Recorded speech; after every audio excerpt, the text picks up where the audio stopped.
အားလုံးပဲမင်္ဂလာပါဘုရားသခင်ရဲ့ကျေးဇူးတော်ကိုချီးမွမ်းပါတယ်နိုင်ကိုကြည်တော်ခေါင်းဆောင်သွားရောနော်ကျွန်တော်တို့လည်းခေါင်းဆောင်ပါတယ်လို့နော်ဒါအရန်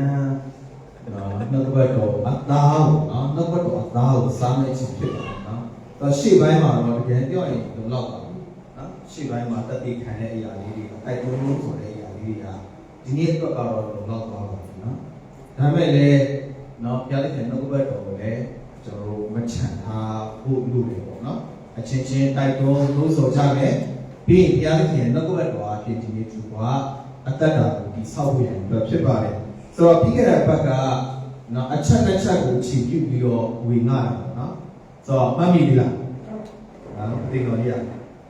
ပြီးခဲ့တဲ့ဘက်ကအချက်တစ်ချက်ကိုကျွန်တော်တို့အခြေပြုပြီးတော့ဝေငှတယ်ပထမတစ်ချက်ကနှစ်သက်ကိုရောက်လာပြီနော်ဒါကြောင့်နှစ်ဟောင်းမှာလုံနေတဲ့ဒုစရိုက်အဖြစ်တွေကိုစောင့်ပြစ်ပြီးတော့ဘုရားခင်ပြင်ဆင်တဲ့ကောင်းကြီးကိုထိန်ကြရအောင်ပထမတစ်ချက်ဝေငှတယ်နောက်ဒုတိယချက်အနေနဲ့ဘာကြောင့်ဝေငှလဲဆိုရင်နှစ်သက်ရောက်လာပြီကျွန်တော်လူဟောင်းမဖြစ်ဘဲနဲ့လူတစ်ဖြစ်ရအောင်လူတစ်အသက်တာဖြစ်ဘုရားခင်ရဲ့ဘုန်းတော်ထင်ရှားကြရအောင်ဆိုပြီးတော့ဒါပြီးခဲ့တဲ့ဘက်ကဝေငှဖြစ်တယ်ပေါ့နော်ဆိုတော့ဒီတစ်ပတ်မှာလည်းနောက်တော့တော်ဝေငှခါးကြီးမှာလည်းကွန်ပျူတာနဲ့ပတ်သက်ပြီးတော့နည်းနည်းလေး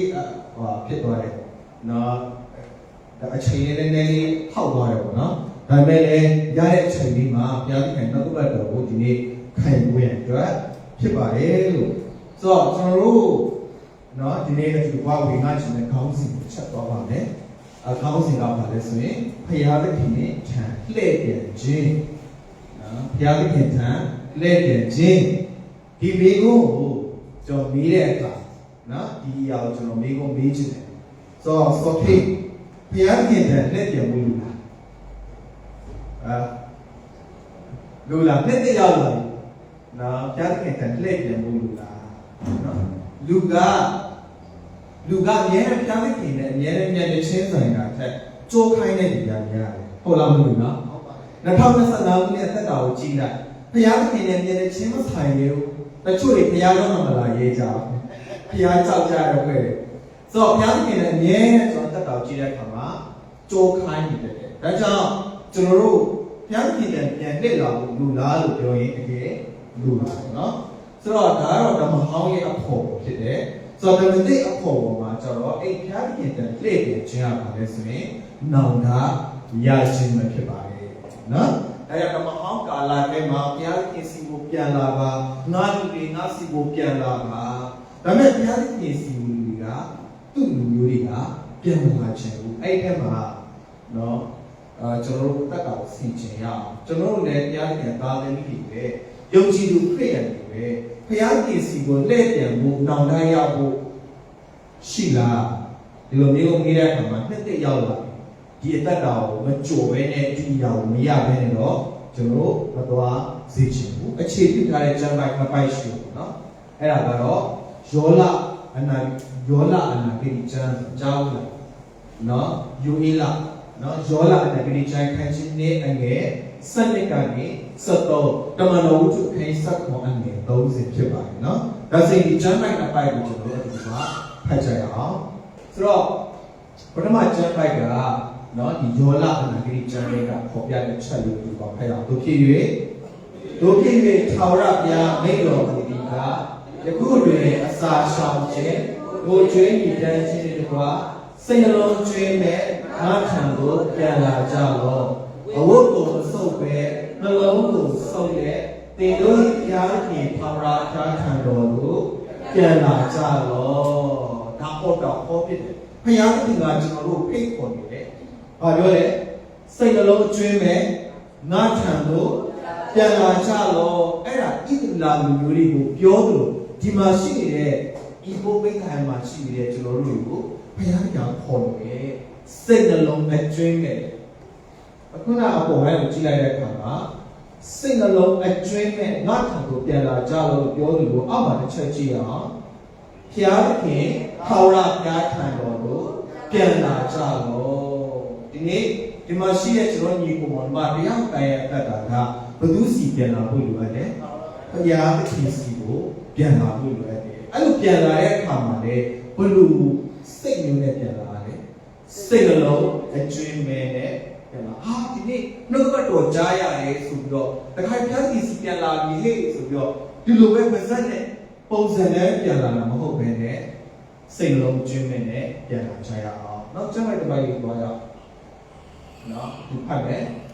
ဘုရားခင်သည်မိုက်မဲသောချိန်ကာလကိုအမှုတစ်ခါတော်လေယခုမှကိုယ်အပြည့်ကိုမြင်၍နောင်တရကြတော်ဟုခတ်သိမ်းသောအရာတို့ရှိတော်လူအပေါင်းတို့အားပြည့်ညတ်တော်မူ၏နော်ပြည့်ညတ်ထားတယ်ဘယ်လိုပြည့်ညတ်ထားလဲ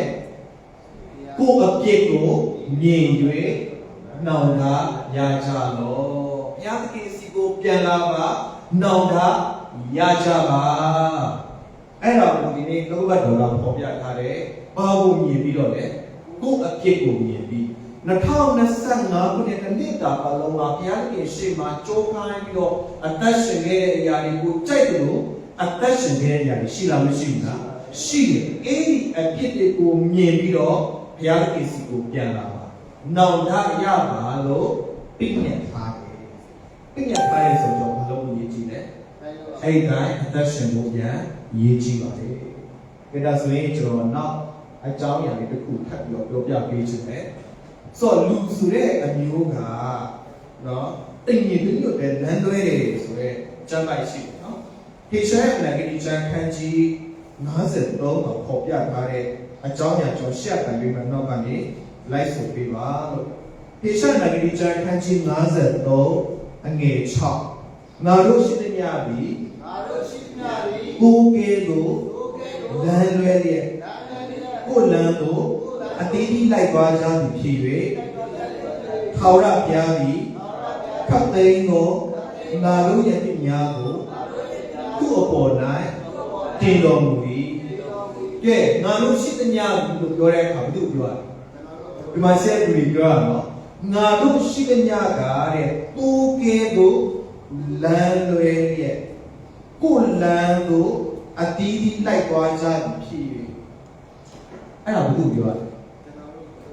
နော်ဒီနေ့ကျွန်တော်ခဏမိမောပြပြရတယ်နော်ကျွန်တော်တို့ကိုပြောတာဖြစ်တယ်တိုးကဲတို့လမ်းလွယ်ပြီးအတီးတီးကိုယ်လမ်းကိုလိုက်သွားကြတယ်ဖြစ်တယ်ဒါကြောင့်ဘုရားသခင်စီကိုဒီ2026ခုနှစ်မှာပြန်လာကြရအောင်ကိုယ့်အပြစ်ကိုမြင်ပြီးနောင်တရဖို့ရန်အတွက်ဖိတ်ခေါ်ခြင်းပါတယ်ဒီနေ့ကျွန်တော်ကဖိတ်ခေါ်လို့ဘုရားသခင်ကလည်းဒီနေ့ကျွန်တော်တို့ကိုခေါ်နေပါတယ်ကိုယ့်အပြစ်ကိုမြင်၍နောင်တရပါဘုရားသခင်စီကိုစိတ်လုံးကျွမ်းမဲ့နဲ့ပြန်လာကြရအောင်ကဲနောင်တရခြင်းနောင်တရကြလို့ဆိုတဲ့စကားလုံးကနော်ဒါဗတ္တိဇံဆရာယောဟန်ကလည်းဒီနောင်တရကြလို့ဆိုခုနကျမ်းပြန်ဖတ်တဲ့အခါမှာကျွန်တော်ကြားရတယ်ပြီးတော့လည်းသခင်ယေရှုနော်ဒီလောကကိုဆင်းကြွလာတဲ့အခါမှာပထမဆုံးသူဝင်လာတဲ့အကြောင်းအရာကလည်းနောင်တရကြလို့အဲ့လိုပဲတမန်တော်ရှင်ဘောလူကလည်းအသင်းတော်ကိုတည်ဆောက်ပြီးတဲ့အခါမှာယုံကြည်သူအသင်းသားတွေကိုဝေငှတဲ့နှုတ်ကပတ်တော်ကပါလဲဆိုရင်နောင်တရကြတော့ဒါဆိုရင်နောင်တရခြင်းရဲ့အတိတ်တွေတချို့ကိုဒီနေ့အထူးပါခံကြရအောင်နံပါတ်1ချက်နောင်တရခြင်းဆိုတာကမှားယွင်းခြင်းကိုသိရှိပြီးလဲ့ပြန်ခြင်း2025ခုနှစ်မှာငါမှားယွင်းခဲ့တယ်ငါအပြစ်ကိုလုပ်ခဲ့တယ်ဒီအရာကိုမသိဘူးဆိုတာကိုသိပြီးတော့မလုပ်တာလေလှည့်တယ်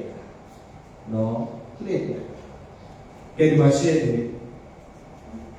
ကိုခုနပြောတော့လေကျွန်တော်ရဲ့မှားယွင်းခြင်းကိုသိရှိပြီးတော့ဘုရားသခင်စီကိုလှည့်တယ်အဲ့ဒါဆိုရင်တော့နောင်တရတယ်ပေါ့ပြရဖြစ်တယ်နောက်တစ်ချက်ဘာလဲဆိုရင်ဒုစရိုက်အပြစ်ကို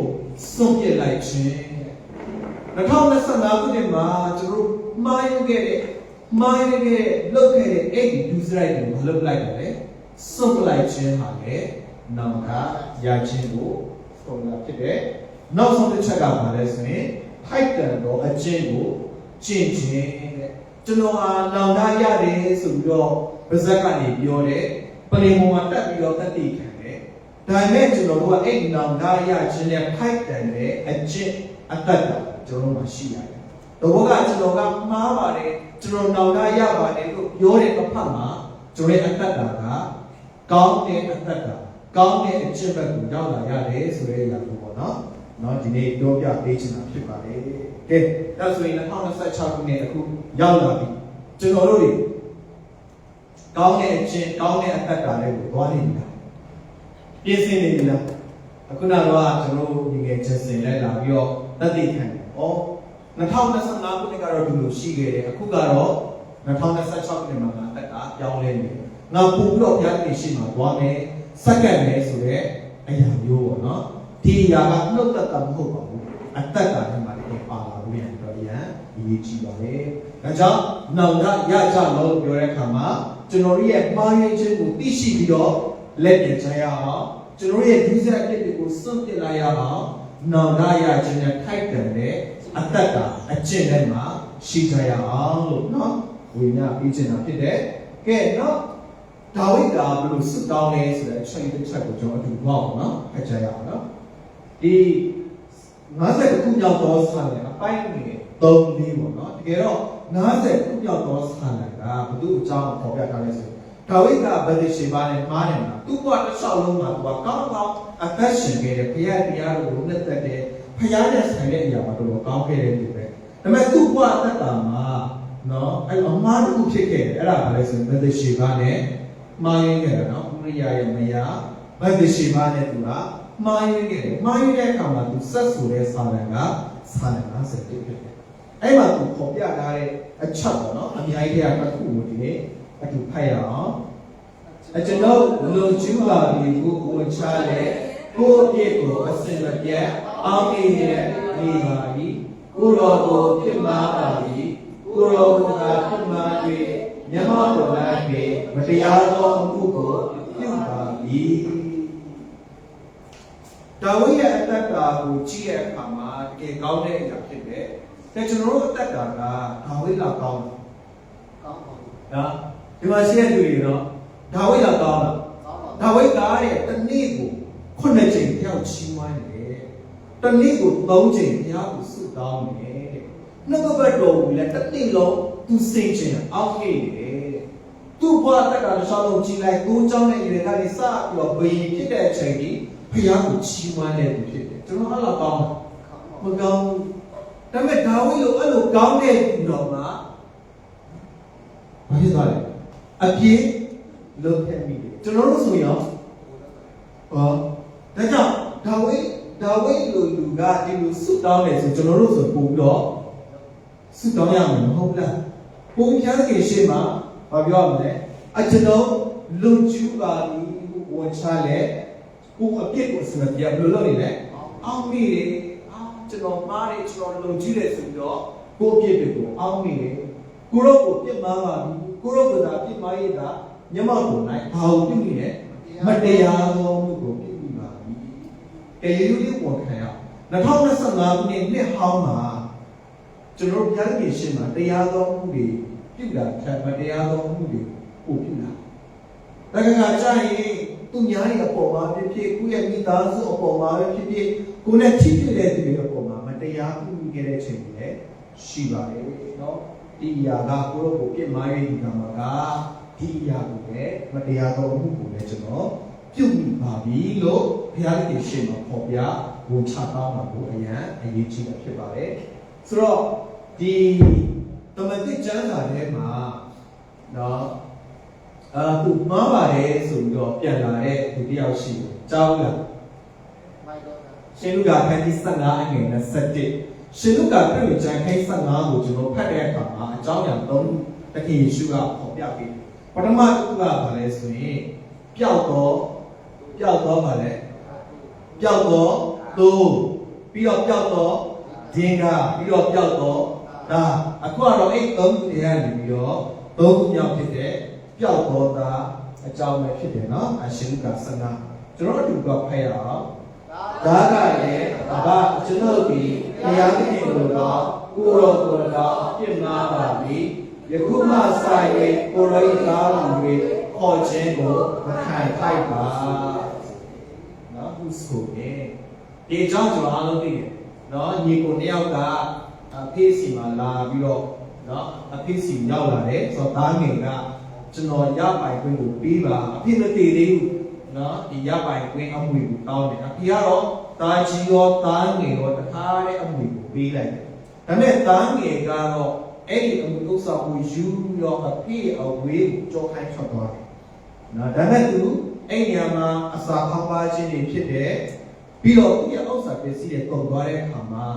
ဘာဖြစ်သွားလဲနောင်တရတယ်ဒါကြောင့်လူဟာဒုက္ခရောက်မှာအခက်အခဲကြုံမှာ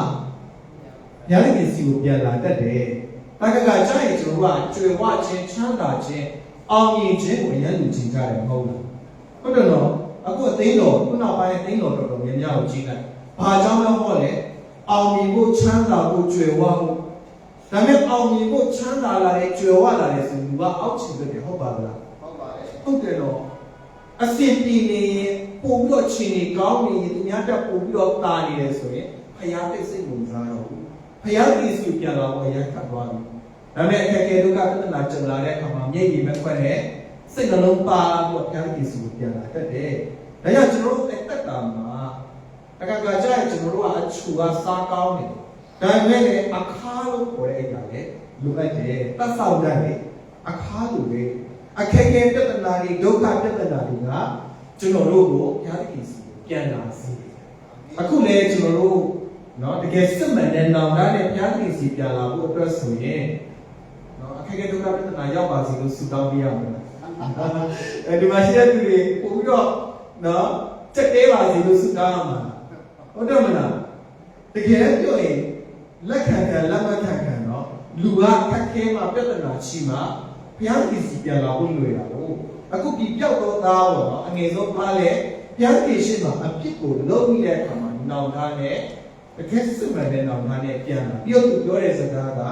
ကျွန်တော်ဟာဘုရားသခင်ကို၎င်းကိုရောကို၎င်းပြစ်မှားပါပြီကိုရောရဲ့သားလို့ခေါ်ဖို့တော့မှမထိုက်တန်ဘူးအထီးကူရဲ့နောင်တပေါ့နော်ကျွန်တော်တွေ့ရမှာဖြစ်ပါတယ်ဒါဝိဒ်ကဘုရားသခင်စီမှာကိုယ့်ရဲ့ပြစ်ကိုမြင်ပြီးနောင်တရတယ်ဘာငယ်ကနောင်တနဲ့ဘုရားသခင်နော်သူ့ရဲ့ဖေစီပြန်လာတယ်ဒီနေ့လေကျွန်တော်တို့ဘုရားသခင်စီကိုကိုပြစ်ကိုမြင်တဲ့နောင်တရချရအောင်ဘုရားသခင်စီကိုစိတ်လုံးအကျွမ်းနဲ့ပြန်လာကြရအောင်လို့ပေါ်ပြပေးခြင်းမှာဖြစ်ပါတယ်ဆိုတော့တိရောတိကိုထဲမှာနောင်တနဲ့ဘုရားသခင်စီကိုပြန်လာတဲ့သူဘုရားသခင်ကိုစိတ်လုံးအကျွမ်းနဲ့ပြန်လာတဲ့သူတွေကဂတိလို့ရှိဆိုတော့ကျွန်တော်တို့ကစံစာတင်တဲ့အခါမှာနောက်ပိုင်းအချိန်ရတော့တယ်လို့စိတ်ချမှုလားလို့ရှိတယ်အဲ့မှာစိတ်ချမှုတစ်ခုကဘာလဲဆိုရင်အပြစ်လွတ်ခြင်းစိတ်ချမှု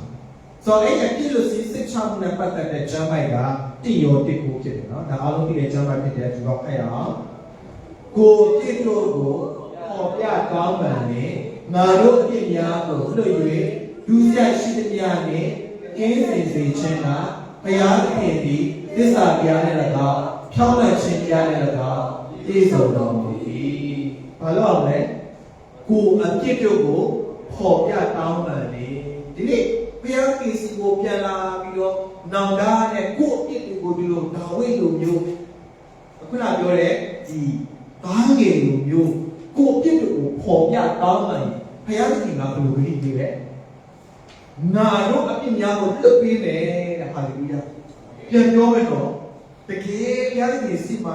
စစ်မှန်တဲ့နောင်တနဲ့ပြန်လာတဲ့ဒီရဲ့အတ္တကတော့ဘုရားသခင်ပြင်ဆင်ပေးတဲ့နေရာကအပြည့်လို့ချင်းဖြစ်ပါတယ်လောကမှာအခက်အခဲပြဿနာတွေအမျိုးမျိုးကျွန်တော်ကြုံတွေ့ရတယ်ဒါပေမဲ့အခက်အခဲပြဿနာတွေကိုကျော်လာသွားတဲ့အရာကအဲ့ဒါအကြီးကြီးမဟုတ်ဘူးဒါပေမဲ့ကျွန်တော်ရဲ့အတ္တထဲမှာအဲ့အခက်အခဲပြဿနာတွေကျော်လာသွားတယ်ကျွန်တော်ရဲ့ဝိညာဉ်ပြဿနာတွေဖြေရှင်းသွားတယ်လူကြီးပြဿနာတွေဆင်ပြေသွားတယ်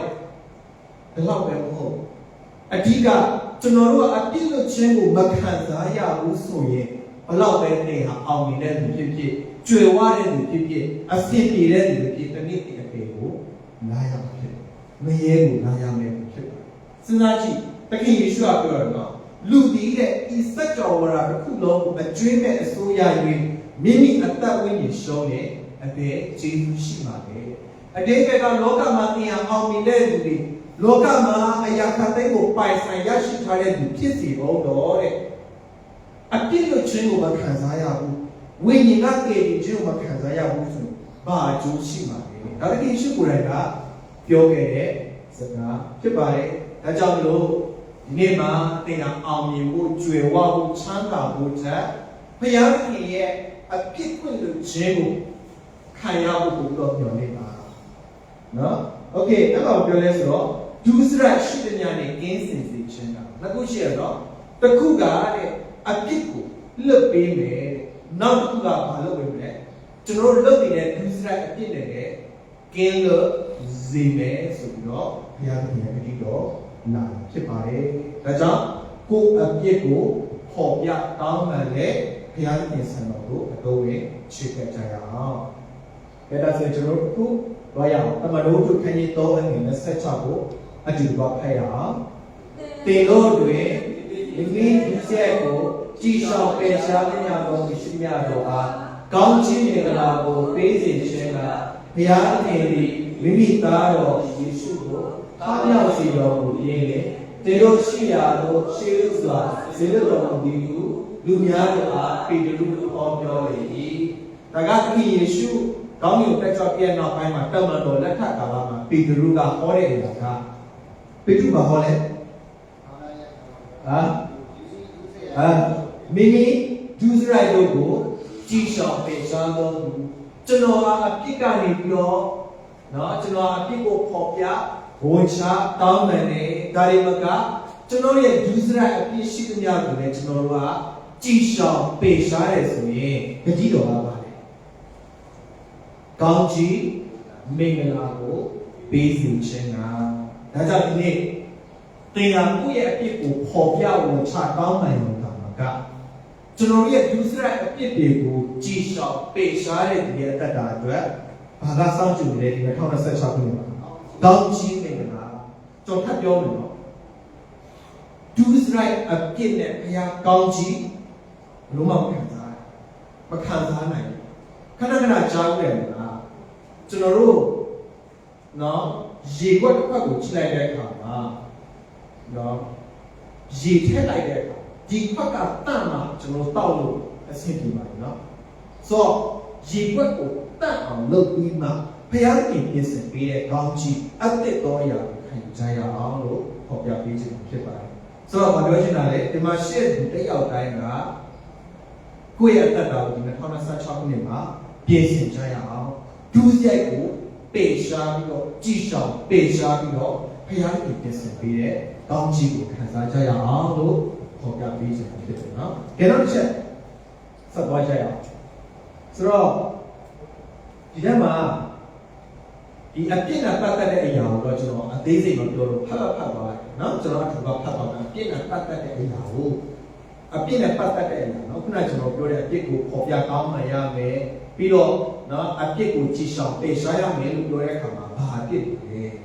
ပြီးတော့ဘုရားသခင်ကအဲ့အပြစ်ရှိတဲ့လူဘယ်လိုစီဆုံးဖြတ်လဲဆိုတော့ကျမ်းပိုက်နှစ်ပိုက်နော်အဲ့ဒါလေးကိုနေလို့များရအောင်ခိုင်ကြရအောင်ဒီဖတ်မယ်သူတို့ဒီအလုံးစုံသောအနာချင်းမတရားသောပိတ်တော်ကိုပြုခြင်းစိုးရိမ်ခြင်းလောဘကိုကျူးခြင်းနာလိုခြင်းယူဆခြင်းလူအသက်ကိုတိုက်ခြင်းရန်တွေ့ခြင်းလှည့်ပြားခြင်းသူတို့ဘာကိုပြင်းပြင်းခြင်းနဲ့ပြည့်စုံသောသူချောစားသောသူနောက်ဆက်ဖတ်မယ်ဆေးသောသူတရားသခင်ကိုဟောသောသူစံတန်သောသူမာနခေါ်သောသူဝါကြွားသောသူမတက်ကောင်းသောတက်ကိုစီရင်သောသူ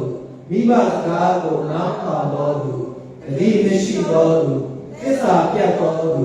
မိဘသားများတို့သူကိုမချစ်သောသူရန်မျိုးထားသောသူသနာချင်းကုနာစိတ်မရှိသောသူဖြစ်ကြ၏โอเคဒါလေးချက်ကန်ရအောင်ကိုအပြစ်ကိုမြင်၍နောင်အားရရမယ်တဲ့ဒုစရိုက်ရှိညာကိုကြီးဆောင်ပေရှားရမယ်ဒါဆိုရင်အဲ့ဒီခုနပြောတဲ့အပြစ်ဒီဒုစရိုက်ကကျမ်းစာမှာပေါ်ပြထားဘူးလားပေါ်ပြအခုလည်းကျွန်တော်ဖတ်သွားတဲ့ slide တစ်ခုစလုံးမှာကျွန်တော်နဲ့ကိုက်နေတဲ့ကျမ်းပိုက်ကိုရှိတာမရှိဘူးတကယ်ရှိတယ်နော်ရိုးရိုးပေါ်ခံရနော်ကျွန်တော်ကိုယ်တိုင်ပဲဖြစ်ဖြစ်ကျွန်တော်မိသားစုနဲ့ပဲဖြစ်ဖြစ်ကျွန်တော်ရဲ့ဖွဲ့စည်းနဲ့ပဲဖြစ်ဖြစ်ကျွန်တော်ထိတွေ့တဲ့သူတွေပဲဖြစ်ဖြစ်ဒီအရာတွေကကျွန်တော်တက်တာထဲမှာဖြစ်နေတယ်ကဲဒါဆိုဖြတ်ပြန်ဘလို့စီရင်လဲဆိုတဲ့အကြောင်းအရာလေးဒီနေ့ဝင်ကြည့်ကြရအောင် ထို့သောရှင်းသောသူတို့သည်တေပြစ်ကိုခံထိုက်သည်ဟုဘုရားသခင်စေတော်မူကြောင်းကိုထိုသူတို့သည်သိပြ၍ကိုယ်တိုင်ရှင်းနေတာကထိုတို့ရှင်းသောသူတို့၌အားရောက်ဝမ်းမြောက်ခြင်းကြောက်ကြ၏ကဲအမှကြီးထိုတို့ရှင်းသောသူတို့သည်ခံထိုက်လေတေပြစ်ကိုခံထိုက်တယ်ဒါကျွန်တော်ပြောတာလားတမန်ကျမ်းစာပြောတာလားတမန်ဟောင်းကျမ်းကပြောနေတာမဟုတ်ဘူးနော်ဓမ္မတိကျမ်းစာကဟောပြပေးနေတာအဲ့လိုအသက်ရှင်တဲ့သူကဘာနဲ့ပဲထိုက်တယ်လဲတေပြစ်တယ်ပဲထိုက်တယ်လို့ဘယ်သူကစီရင်တာလဲဖယားတဲ့သူကစီရင်တယ်ကြောက်ဖို့ကောင်းလူကကျွန်တော်တို့ကိုစီရင်ကျွန်တော်ရဲ့တတိယကကျွန်တော်တို့ကိုအပြစ်ပေးတယ်ဆိုရင်အဲ့တော့ကြောက်လို့မကောင်းဘူးဖယားသခင်ကိုယ်တိုင်ကစီရင်တယ်ဘုရားသခင်ကိုယ်တိုင်ကအပြစ်ပေးမယ်ဘယ်လိုလူတွေလဲအခုခုနလိုမျိုးအသက်ရှင်တဲ့လူတွေဒါကြောင့်ဒီ2026ခုနှစ်သက်မှာဒီလိုအသက်တာမျိုးတွေရှိတယ်ဆိုရင်အဲ့ဒီပြစ်ကိုဟောပြကောင်းမှာပြီးတော့အဲ့ဒီပြစ်ကိုကြည်ဆောင်ပေးစားဖို့ရတဲ့အတွက်ဟောပြပေးချင်တာဖြစ်တယ်ကျွန်တော်ကျမ်းမာရေးတစ်ပိုက်ဆက်သွားရအောင်ဒါရောမခန်းကြီး1အငယ်29ကနေ30နော်ကျမ်းညွှန်မှတ်ထားပါရောမခန်းကြီးနဲ့29-30နောက်ကျမ်းပိုက်တစ်ပိုက်ဆက်သွားကြရအောင်ဒီဖြစ်ကိုခံထိုက်တယ်โอเคစပ်ဖယားရှင်ဘောလူကကလာကြီးအသိတော်ကိုပြောလဲဇာတိပဂတိအချင်းတို့သည်သင်ရှားကြ၏ထိုချင်းတို့မူကားသူများကိုပြစ်မှားခြင်းမတရားသောမိသောတိုင်းပြီးဝဲခြင်းဤသူစွာခြင်းခြင်းကိလေသာလိုကျူးခြင်းရုပ်ထုကိုကိုးကွယ်ခြင်းသူတို့ဘာကိုပြုစားခြင်းရန်ရိုးပဲ့ခြင်းရန်တွေ့ခြင်းဒီကပါလာကျွန်တော်နဲ့လွတ်လားအေးအသက်ရှင်တဲ့ခါမှာရှိနေတယ်နော်ကဲစပ်မယ်ဘာခပ်ပြောတာလေးလဲဂုံပြန်ခြင်းအញ្ញတ်ထွက်ခြင်းငင်းပေါက်ခြင်းအချင်းချင်းပွဲပြားခြင်းတိမ်ပွဲခြင်းသူ့အကျိုးကိုလူစုခြင်းလူအသက်ကိုသိခြင်းရစ်မျိုးကိုတောက်ကျူးခြင်းပွဲကိုချင်းမှစာ၍ထို့သောအချင်းတွေဒီဒါကြောင့်ဒီမှာကျမ်းစာလေးကျွန်တော်တို့အပြစ်ဟောပြတောင်းပန်ရမယ်ဒုစရိုက်ပြစ်ကိုကြည်ဆောင်ပယ်ရှားမယ်လို့ပြောတာနဲ့တစ်ဖက်မှာလည်းရှင်းရှင်းလင်းလင်းပြတ်ပြတ်သားသားနဲ့ကျွန်တော်ရဲ့ဒုစရိုက်ပြစ်ကိုကျမ်းမျိုးနဲ့ဘာဟောပြပြီးကဲဆက်ပြောဘုရားခင်စီနဲ့အရာလေးနည်းနည်းလေးကြည့်အောင်အခုနကဲသူဖတ်ရအောင်ထို့သောရှင်တော်လူတို့သည်ဘုရားခင်နိုင်ငံတော်ကိုအမွေမခံရဘူးအထက်ကငါပြောခဲ့ပြီးတဲ့အတိုင်းယခုပင်လည်းအာပြောနေ၏ကဲပထမတစ်ခုတော့ရောမဩဝါဒစာထဲမှာဘုရားသခင်ကတေပြစ်ကိုစီရင်တယ်လို့ပြောတယ်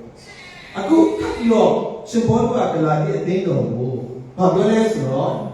ဘာဖြစ်တယ်လို့ပြောတယ်အကျိုးဆက်ကဘာလို့ပြောလဲအဲ့ဒါရှင်တယ်ကွာဘုရားသခင်နိုင်ငံတော်ကိုအမွေမခံရဘူးတဲ့သဘောကတောင်းတင်နိုင်ငံတော်ကိုမဝင်ရဘူးဆိုတော့ကတေပြစ်ခံရမယ်တောင်းတင်နိုင်ငံလည်းမဝင်ရတဲ့နေရာကအဲ့အပြစ်ဖြစ်တယ်ဒီစရိုက်ဖြစ်တယ်ဒါကြောင့်အဲ့ဒီစရိုက်ဖြစ်တွေကိုပေါ်ပြဝန်ချတောင်းပန်တဲ့ဘုရားသခင်စီကိုပြန်လာကြရအောင်အဲ့ဒီစရိုက်ရှိတဲ့များကို2026ခုနှစ်မှာကြည်ဆောင်ပြန်ရှားရအောင်အသေးစိတ်ကျွန်တော်မပြောတော့ဘူးเนาะဒီအပြစ်တွေအားလုံးကျွန်တော်နဲ့ရှင်းပြီးသားဖြစ်တယ်ကျွန်တော်နဲ့ကြိုက်တဲ့ကြားပိုက်ဖြစ်တယ်ဆိုတော့ဒီနေ့ဒီလောကဘက်ကိုမြင်တဲ့အခါမှာဆရာတော့နိုင်ဒီကြောင်းပြောမှာဟိုတကယ်တော့ဒီကြောင်းကိုပြောချင်နေတာဒီမှာဆက်ဆိုညီကိုတွေပဲကောင်းချီးရစေချင်မဆက်ညီကိုတွေ2026ခုနှစ်မှာလူဟောင်းကဲ့သို့တတ်မရှိစေချင်ဘူးလူတစ်ဖြစ်စေချင်လို့ဖြစ်တယ်ဒါကြောင့်ကျမ်းစာတဲ့တစ်ပတ်ကျွန်တော်မိမပို့ပြပေးတာဖြစ်ပါတယ်ဆိုတော့ကျွန်တော်တို့ဒီဘိုင်းဆန်ဆရာယောဟန်ကသူတော်ထဲမှာပေါ့နော်တစ်ဖက်ကပြောရင်ဒီညော်တဲ့မျက်နှာမှာသူလွတ်ဆောင်တဲ့အရာလေးတစ်ခုဒီနေ့သူကဖတ်ရအောင်မတန်ခတိတော်ငယ်ဒီကနေ့နေ့ပြီးတော့ပိုင်းနဲ့ရှစ်အတူဖတ်မယ်ကိုကာလအခါဘိုင်းဆန်ဆရာယောဟန်ဒီပေါ်ထွန်းလေကောင်းကင်နိုင်ငံတော်ဒီတည်နေပြီးကိုကြောင့်နောင်တရတော်ယူရတော်လိုက်ဟောလေ၏နောင်တရခြင်းဖြင့်ဖိုက်တန်သောအခြင်းကိုကျင့်ကြတော့ကဲကျွန်တော်မြေကိုမေးချင်တယ်ဘိုင်းဆန်ဆရာယောဟန်ကတကယ်ရှိမကြွလာတယ်ကြ ကျူတင်ပြောသူရောက်လာပြီးတော့ဟောတဲ့တရားကနောင်တနဲ့ဆိုင်တဲ့တရားပြီးတော့နောင်တရခြင်းနဲ့ထိုက်တန်တဲ့အကျဉ်းအသက်တာရှိရမယ်ကိုဟောတယ်ဆိုတော့အဲ့လိုကိုဟောတဲ့အခါမှာမယုံကြည်သူတွေကိုဟောတာကယုံကြည်သူယူဒလူတွေကိုဟောတာယုံကြည်သူဘုရားသခင်ကိုတည်တဲ့ယုံကြည်ကိုးကွယ်တဲ့ယူဒတွေကိုဟောတာနော်မယုံကြည်သူတွေကိုဟောတာဒါဆိုရင်နောင်တရခြင်းနဲ့အတူနောင်တရခြင်းနဲ့ထိုက်တယ်နဲ့အသက်တာနဲ့အသက်ရှင်ရမယ်ဆိုရင်နှုတ်ကပတ်တော်ကမယုံကြည်သူအတွက်ကယုံကြည်သူအတွက်လားဘုရားသခင်ကိုတည်တဲ့ယုံကြည်ကိုးကွယ်တဲ့သူအတွက်ဖြစ်တယ်စောညီကြီးအတွက်ဖြစ်တယ်နော်ဒီစီအတွက်ဖြစ်တယ်ဘုန်းတော်မှာရှိနေတဲ့စံကာအတွက်ဖြစ်တယ်စောပေါ်လူအတွက်ဖြစ်တယ်ကျွန်တော်အတွက်ဖြစ်တယ်နောင်တရခြင်းနဲ့ထိုက်တယ်နဲ့အကျင့်ကိုခြင်းမနစ်ကနှစ်ဥပမာလည်းဒီနှုတ်ကပတ်တော်ကျွန်တော်ဟာအခုလည်းအဲ့နှုတ်ကပတ်တော်ထပ်ပြီးတော့ကြားပါစီမျက်စိရှိတော်သူမြင်ပါစီနားရှိတော်သူကြားပါစီနောက်ထပ်ရမယ်နောက်ရခြင်းနဲ့ထိုက်တဲ့အသက်တာနဲ့2026ခုနှစ်မှာအသက်ရှင်ကြရအောင်နောက်တာရကြတော့နောက်ရခြင်းနဲ့ထိုက်တဲ့တော့အချင်းကိုကျင့်ကြတော့ဘယ်နှချက်လဲလက်ချက်နောက်ရကြတော့နောက်ရခြင်းနဲ့ထိုက်တဲ့အချင်းအတက်ကရှိပါဒါကိုပြောချင်တာဖြစ်ပါလေကဲရှင်ဘောလူကနော်သူကိုယ်တိုင်ဒီရောမအစိုးရပေါ့နော်ရောမပုဂ္ဂိုလ်ကြီးရှိမှသူတတ်သိခံတဲ့အချက်အလက်ကိုနည်းနည်းလေးဒီမောင်းထုတ်ပြချင်တာခုနကတော့ဗေဒစံဆရာရောဟန်ကပြောရဲအခုကကျတော့တခင်ရှုနာပိုင်းမှာတကယ်ဘုရားရှင်တော်ပြုတဲ့တမန်တော်ရှင်ဘောလူကိုကဘလို့တတ်သိခံတယ်နော်ဒါလေးကျွန်တော်အမှန်လို့ဒီခိုင်းကြည့်26အပိုင်းနဲ့20ဖြစ်ပါတယ်အတူဖတ်ရအောင်လူတို့ဒီနောင်တရရမည်နောင်တရခြင်းနဲ့ခိုက်တန်သောအခြင်းကိုကျင့်ရမည်ဘုရားခင်ထံတော်သို့ကြောင်းလဲရမည်ဟူ၍ဓမ္မသတ်တို့၌ရှေးဥစွာဟောပြောပြီးလေယေရုရှလင်မြို့မှယူဒပြည်အရရ၌နေသောသူတို့အား၎င်းတပါးမျိုးသားတို့အား၎င်းဟောပြောပါ၏ကဲဒါဆိုရှင်ဘောလူကသူပြောင်းလဲတဲ့အချိန်ကနေစပြီးတော့ခုဒီသူလိမ့်တယ်ပြီးတော့ဒီသားပိုင်လိမ့်နေတဲ့နေရာကြီးသူဟောတဲ့တရားကဘာပဲလဲဘာတရားပဲလဲလူတို့ဒီနောင်တရရမည်နောင်တရခြင်းနဲ့ထိုက်တန်သောအကျင့်ကိုကျင့်ရမည်မတူဘူးလားဗရိစ္ဆာဆရာယောဟန်ပြောတာပဲတကယ်ပြောဗရိစ္ဆာဆရာယောဟန်ပြောပြီးတော့နောင်တတဲ့ဆိုင်တဲ့ဗရိစ္ဆာကိုပြီးသွားတဲ့ကိစ္စပဲဒါပေမဲ့အသိတော်အများကြီးကိုဒီဆောက်တဲ့ဓမ္မတိကျမ်းစာအများကြီးကိုရေးတဲ့ရှင်ဘောလူကသူ့ဟောတဲ့တရားကဘာလဲလူတို့ဒီနောင်တရမည်နောင်တရခြင်းနဲ့ထိုက်တန်တဲ့အကျင့်ကိုကျင့်ရမည်အဲ့ဒါကိုပဲသူကဟောပြောခဲ့တာဖြစ်တယ်အဲ့လိုသက်သေခံတာအဲ့မှာကြည့်လိုက်နော်ဓမ္မတတ်ညု့ဆိုတာရှင်ဘောလူကသွားပြီးတော့ဒါလည်းဓမ္မတတ်ညု့ဘာလဲခေါင်းဆောင်ရှိမှာသွားပြီးတော့ခွင့်ပြုစာသွားရှိတယ်မဟုတ်လားအဲ့သွားနေတဲ့လမ်းကြောင်းမှာသူပြောင်းလဲဒါကြောင့်သူပြောင်းလဲတဲ့အချိန်ဓမ္မတတ်ညု့ကနေစပြီးတော့ဘယ်ဟောလဲယေရုရှလင်မြို့မှာစ၍ယူဒပြည်ရဲ့တို့၌ရှိတော်သူတို့အား၎င်းလို့ပြောတယ်ဆိုတော့ရှင်ဘောကတနေရာထဲမှာပဲသူအဲ့ဒီအကြောင်းကိုဟောပြောဝင်တာမဟုတ်ပဲနဲ့နေရာတိုင်းမှာဟောပြောဝင်ရတဲ့အခါကကဲဂရိဟန်ကြီးနောင်တရမယ်နောင်တရခြင်းနဲ့ထိုက်တယ်နဲ့အတ္တကရှိပါနောင်တရခြင်းနဲ့ထိုက်တယ်နဲ့အချင်းချင်းရမယ်လို့ပြောနေတယ်ငါရှိတော်သူကြားပါစေကဲနောက်ဆုံးတစ်ခုပါလေဘုရားခင်ခံတော်ကိုတောင်းလဲရမယ်ဒါတော့ပြီးခဲ့တဲ့ဘက်ကနှုတ်ဘက်ဖြစ်တယ်နော်ပြီးခဲ့တဲ့ဘက်ကဘုရားခင်စီကျွန်တော်တို့ပြောင်းလဲရအောင်နှိဟောင်းတိုင်းအတ္တမရှိပဲနှစ်သက်မှာပြောင်းလဲကြရအောင်ကဲဒါဆိုရင်ဒီအမျိုးသမီးအကြောင်းကိုကျွန်တော်အားလုံးသိပြီးသားဖြစ်တယ်နော်ဒါတခင်ရှုရှေ့ကိုရောက်လာတဲ့အမျိုးသမီးဘယ်သူများခေါ်လာလဲကျန်တဲ့ပုဂ္ဂိုလ်တွေပါရီရှဲတွေကအဲ့ဒီအမျိုးသမီးကိုတခင်ရှုစီကိုခေါ်လာပြီးတော့မောရှေရဲ့ပြည့်ညက်အရာဒီအမျိုးသမီးကကြောက်ခိုင်းတဲ့ပြစ်တတ်ရမယ်ကိုလို့ဆိုပြီးလုပ်တယ် ကိုရောဘာပြောလဲဘာပြောနော်ညီပေါ်မှာပဲသူနော်ဒီရေးတယ်လို့ပြောတယ်နော်ပုံစပယ်တယ်ပုံရေးတယ်ဒါပေမဲ့ကိုရောကပြောတဲ့အရာကနော်ကဲကိုရောကပြောလဲဆိုတော့မင်းတို့ထဲမှာတဲ့အပြစ်နဲ့လွတ်တဲ့အပြစ်မလုပ်ရဲရှိတယ်ဆိုရင်ဥစွာကြောက်ခဲလူရှိတာတက်တာအဲ့မှာလူတွေကအကြီးဆုံးကနေစပြီးအငယ်ဆုံးကြီးတဲ့ကြောက်ခဲတွေပထမတော့သူကဗာလဲသူရောက်လာပြီးတော့ကြောက်ခဲနဲ့ပြတ်သက်ပုံလာတဲ့အခွင့်ဒါပေမဲ့ဒီရှိစကားကိုကြားပြီးတဲ့အခါမှာဟာဒီမျိုးသမီးကအပြစ်လုပ်လို့ငါတို့လည်းအပြစ်လုပ်ပါလားဆိုတာကိုအကြီးဆုံးကနေစပြီးတော့အငယ်ဆုံးအထိဘယ်ကနေစလဲဒီတော့မှာအသက်ကြီးသူရှိတယ်အသက်အကြီးဆုံးကအပြစ်ကိုပို့ပြီးတော့လုပ်တယ်မန္တလေးလို့ထင်တယ်နော်အပြစ်အများကြီးလုပ်တယ်သူရတဲ့အပြစ်ကိုပြောတယ်ဆိုတော့ဒါမဲ့အားလုံးကထောက်သွားပြတဲ့အခါမှာတခင်ယေရှုကနော်တခင်ယေရှုကဒီမျိုးလေးကိုမေးတဲ့အရာလေးကိုဖတ်ရအောင်ထိုအခါယေရှုသည်ကိုလတ်တော်မူ၍ခုံမိမမှတပါအဘယ်သူကိုမျှမမြင်နှင့်အချင်းချင်းကတင့်ကိုအပြစ်တင်တော်သူတို့သည်အဘယ်မှာရှိကြသနည်းတင်းအမှုကိုအဘယ်မျှမရှင်းတော်မူ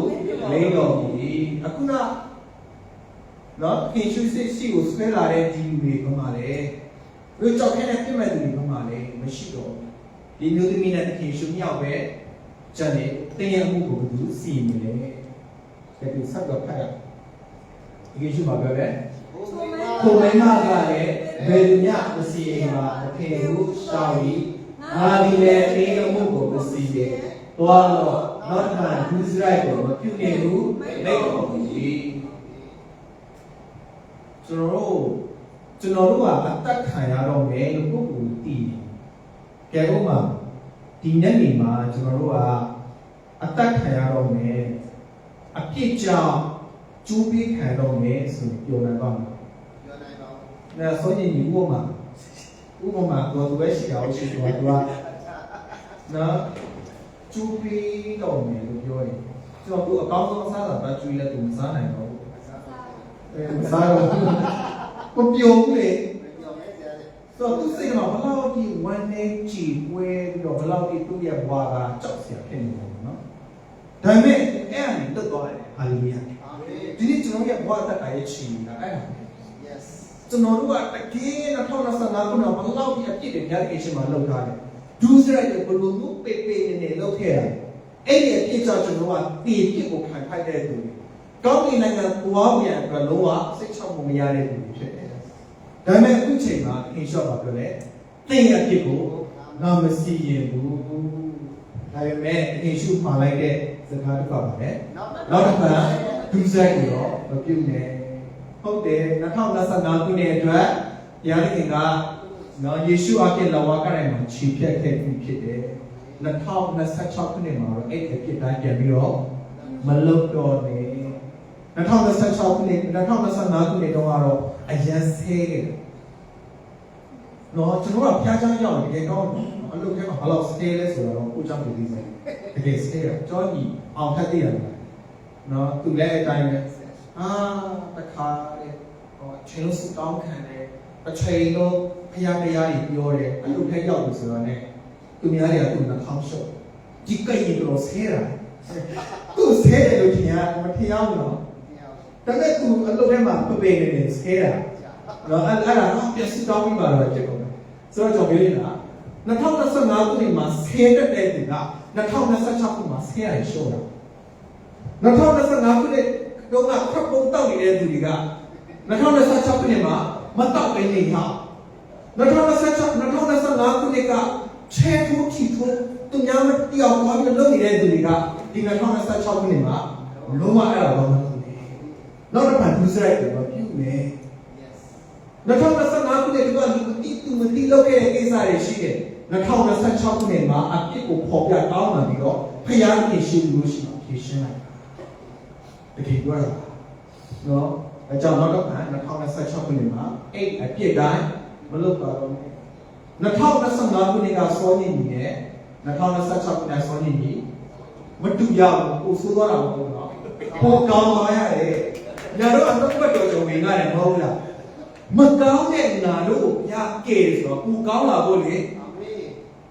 ဟာအပြစ်ကိုချုပ်ခံစားရတဲ့ဒုစရအပြစ်ကနေလွတ်ပြီးဆိုတော့ကြိုက်တယ်အသက်ရှင်အပြစ်ကိုကိုလုပ်တဲ့သူဖြစ်ရဘူးကိုကောင်းတဲ့ဒါကြောင့်လို့အိဖက်နေရှစ်ကို30ကိုဖတ်ကြည့်လိုက်ကောင်းသောအကျင့်ကိုကျင့်မှုအဲ့ဒီကောင်းသောအကျင့်မှာကျင့်တယ်ဖို့ဘုရားသခင်ကကြိုတင်ပြင်ဆင်ထားနေပြီတဲ့အဲ့လိုပြောတယ်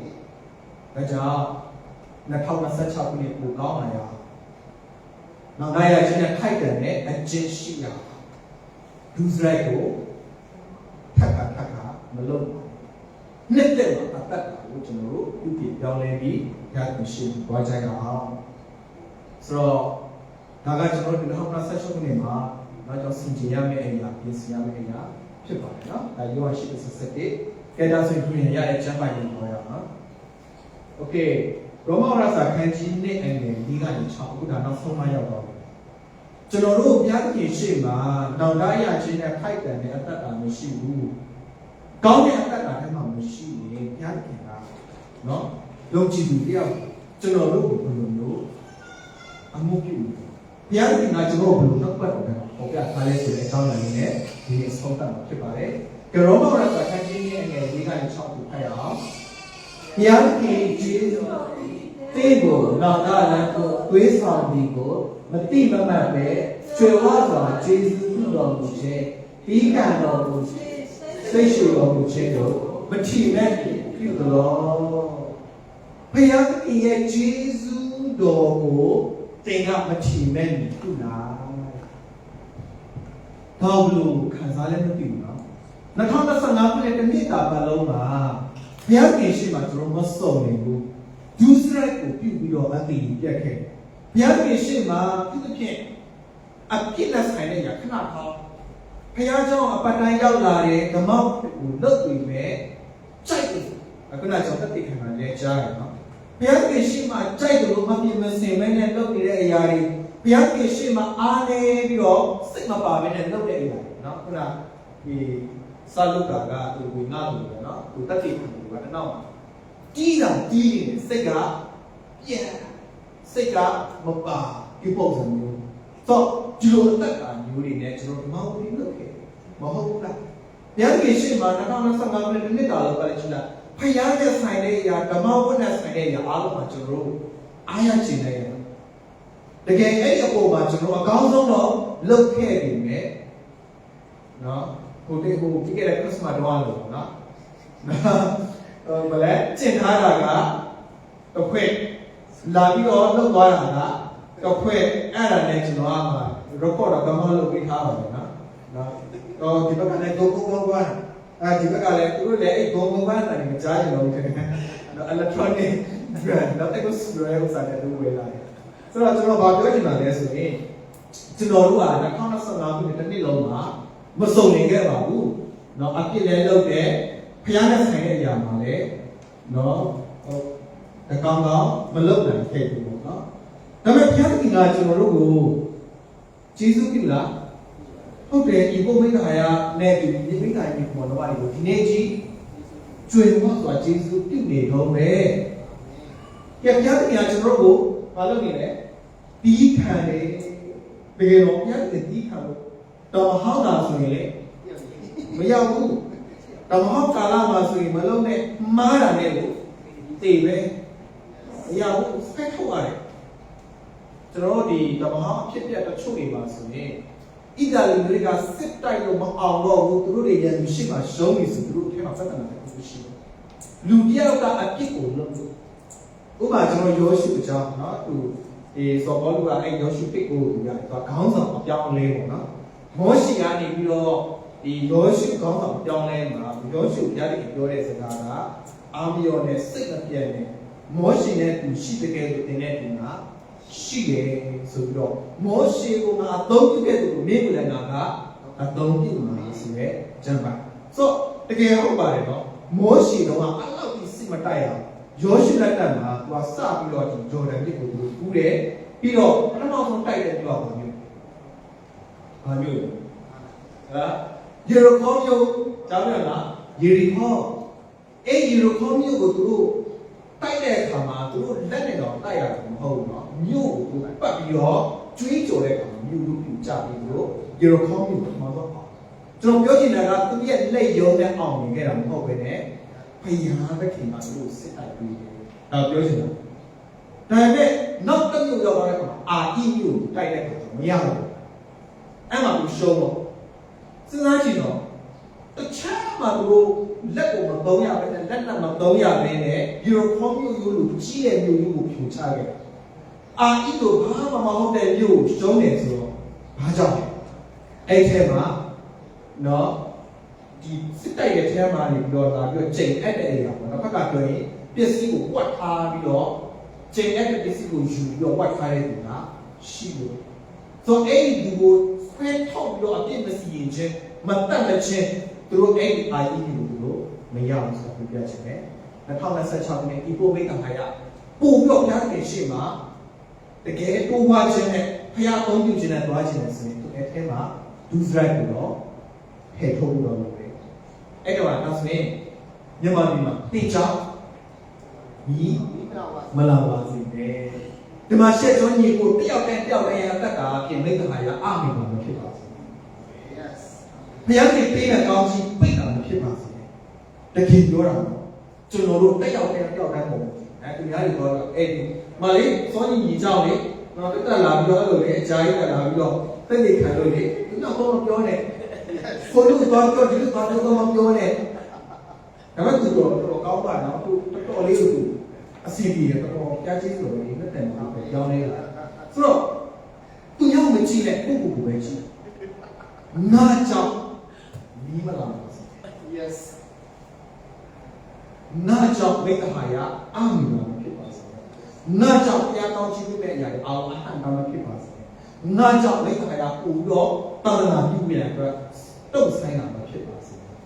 နော်အဲကြောင့်မလို့ကျွန်တော်တို့ဘုရားရှင်ကကျွန်တော်တို့တစ်နှစ်ကတော့ဒီခံပြီးတော့သွားတယ်ပြီးတော့ဘုရားရှင်ကစိတ်ရှိတယ်ကျွန်တော်တက္ကသိုလ်ကျရင်ကျွန်တော်တို့ဒီမှာ3လသင်တန်းခွင့်တဲ့အခါနော်တပည့်တော်ပြည်သင်တန်းကျောင်းခွင့်တဲ့အခါမှာတချို့ကျောင်းရှင်လာတက္ကသိုလ်ကျရင်တချို့ကြီးဘလောက်ပြောဘလောက်ပဲတော့တင်တကယ်ကြာတော့ကိုကစိတ်မရှိတော့တီးလည်းမခံနိုင်တော့နေတော့ချင်တော့ကွာသူကပြန်ကြတော့တက္ကသိုလ်ကျလို့စိတ်တွေပြောချလိုက်ပြောပလိုက်ချင်တဲ့စိတ်ကအဲ့လိုတော့ဖြစ်တယ်ဟုတ်တယ်မလားတက္ကသိုလ်ကျကလေးမိနေတယ်ဟုတ်လားကလေးကိုကြည့်စိတ်ရှိတယ်ပြီးခံတယ်ကလေးတော့ကောင်းလို့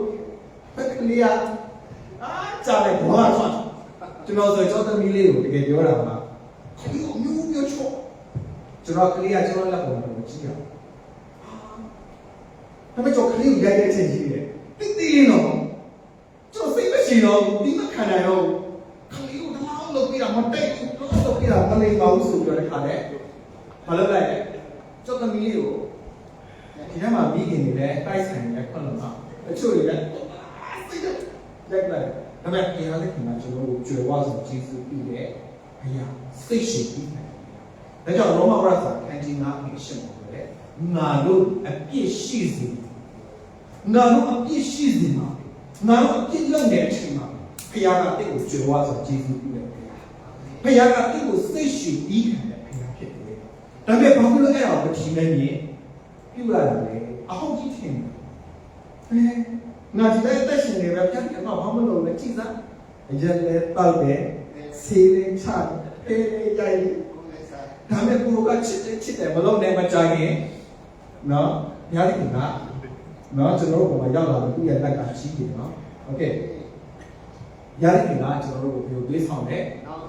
ဟုတ်ကဲ့ဒီနေ့တရားမကောင်းပြီမဲ့ဘုရားသခင်ကတင့်ကိုကြွယ်ဝစွာကျေးဇူးပြုတဲ့စိတ်ရှိပြီးခံတဲ့ဆိုတော့ဘုရားသခင်တင့်ကိုနောင်တရစေချင်လို့နောင်တလမ်းလေးကိုတွေးဆောင်နေတာဖြစ်ပါလိမ့်မယ်ကဲဒါဆိုကျွန်တော်ဆက်ပြီးဖတ်ရမယ်အဲ့ဒီကျမ်းပိုက်နဲ့ဆက်တော့ဖတ်မယ်ဘုရားခင်ဒီလူအသီးသီးတို့အားမိမိတို့အကျင့်တွေအကျိုးပြစ်ကိုဆက်ပေးတော်မူ၏လူကတဲ့သူလုပ်တဲ့အတိုင်းအကျိုးအပြစ်ကိုထားပြီးဆက်ပေးတယ်တော့စိုက်တဲ့အတိုင်းရရမယ်ဆိုတဲ့အဓိပ္ပာယ်ပြောတာဖြစ်ပါတယ်မိမိတို့အကျင့်နဲ့ဒီဟာ2026ခုနှစ်မှာမန္တလေးဘလူအသက်ရှင်တယ် အဲ့အသက်ရှင်တဲ့အတိုင်းဘုရားသခင်ကအကျိုးလားအပြည့်လားစီရင်တဲ့ဘုရားသခင်ဖြစ်ပါတယ်ငါယုံကြည်သူပါငါအပြည့်လို့ချင်းခွင့်ကိုရသွားပြီငါဘုရားသားကြီးဖြစ်တယ်ဆိုပြီးတော့ကြိုက်တယ်အသက်မရှင်နဲ့မိမိတို့ရဲ့အကျင့်နဲ့အလျောက်ထက်ကဆက်ပြီးဘုရားတည်းဆက်ပြီးတော့ပြောတာဒါတော့မဟုတ်ချမ်းမဟုတ်ဘူးနော်ဒါမတိချမ်းဖြစ်ကဲဆက်ပြီးတော့ပြောရအောင်ကဲဒါလေးတစ်ခုတော့ကျွန်တော်ထားမယ်သို့တော်ပြုနေစိတ်ခိုင်မာ၍နာရအရာဒီနေ၏ဒေါသနေပြုသောဘုရားရှင်တရားတော်ပြည့်ရှားသော၏ကကိုယ်ခံရာဖို့အပြတ်ဒေါသကိုစီးတော်ကျွန်တော်တို့ကဘုရားရှင်မှာအားနည်းတဲ့အပြစ်ကိုလုပ်နေတဲ့အချိန်မှာဘုရားကဂျေဇုပြုတဲ့စိတ်ရှိတဲ့ပြီးခံတယ်အဲ့ဒါကိုကျွန်တော်မထီမဲ့ပြုပြီးတော့စိတ်ခိုင်မာနောင်တမရဘူးဆိုရင်တဲ့ဘာလို့ရှိလာလို့ပြောလဲနောင်တမရဘူးနဲ့အညီဘာလို့ရှိလာမလဲဘုရားရဲ့တရားတော်ထင်ရှားတော်နေဒေါသနေအတူတူပဲနော်ဘုရားရဲ့တနေ့ကြရင်ကျွန်တော်အကျင့်အတိုင်းနောင်တမရတဲ့ဒီအသက်တာမှာကောင်းကြီးလားဒေါသဒါကျမ်းစာပြောတာနော်နောင်တမရတဲ့ဒီအသက်တာမှာဘာဖြစ်လို့တနေ့ဘုရားရဲ့အပြတ်ဒေါသကိုစီးပူရတယ်တော့ဘောကတနေ့ကြရင်ဘုရားရဲ့ရှေ့မှာကျွန်တော်ပြန်နေပြီးတော့ဖြေကြရမှာဖြစ်တယ်ကိုလုပ်တဲ့အတိုင်းနော်ဒါတော့ညောင်းနော်ခေါ်ပြပေးတာဖြစ်တယ်နှစ်ကောခန်းချင်း9အကိ30ဖိုက်ရအောင်ကျောင်းမူလာငါတို့ရှိသမျှသည်ကိုယ်ခန္ဓာ၌ရှင်းတော်ခြင်းကောင်းကောင်းရှိရတာအကျိုးအပြစ်ကိုအသေးသေးခံခြင်းက